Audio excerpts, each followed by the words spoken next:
We did have a rally, and now we don't. We're up 36 points, but that ain't much, as they say. Why is this happening? Because the price of oil is at $32 a barrel, very close to another 12-year low. Oil down, stocks down. That's what happens these days. And now this. The widow of Chris Kyle, the American sniper, challenges President Obama on gun control. Roll tape. I think most of us in this country feel like it could happen at any moment. It could happen to any of us at any time. I want the hope, and the hope that I have the right to protect myself, that I don't end up to be one of these families. You will be able to purchase a firearm.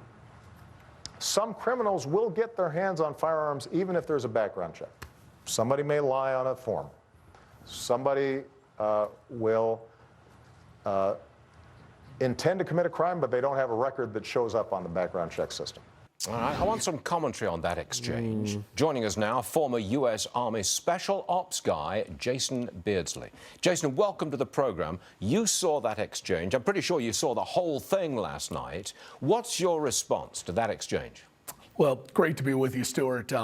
It's actually great to see Miss Kyle, the widow of someone who served this country honorably, having a voice in this dialogue. And what she expressed there was hope. Hope in the right that is guaranteed to us by the Constitution. You know, there are those who see this not as a guarantee of right, but a grant of privilege. And when you see this, as the president does, as a grant of privilege, of course it makes sense to denude those rights or that privilege when they're offended by the use of this. So the abuse of that right in some places does not mean that we lose that guarantee as citizens. Now, the president did say that over a long period of time, 10, 20 years, if you put in some very small controls now, you'll reduce the level of gun crime, gun violence, over a very long period of time.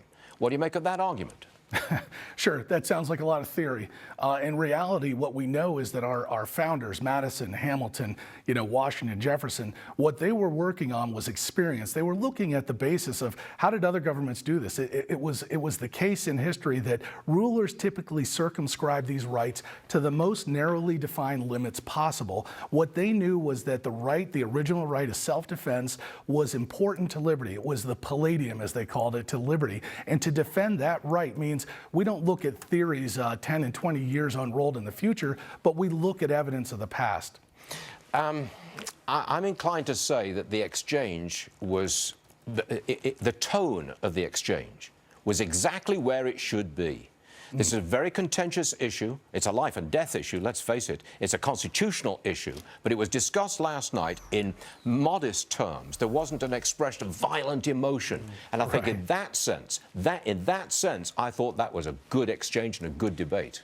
That is a fantastic point. Again, we see a honorable widow of a service member having a very judicious, just conversation with the president. And the president, to his credit, allowed her to speak, heard this. He didn't have to invite her into this forum. And so it allows us to see exactly what you said. This is a debate. We can have that forum in America, and we can disagree, but we can do that with gentility. We can do it with civility. There is comity in our public discourse, and we ought to maintain that first and foremost. That's how our founders got to this great point in the first place. Yes, sir. Well said indeed. Jason Beardsley, you can come back anytime you like. Thank you very much indeed. Thank you. Big fan, Stuart. Thanks. Thank you, sir.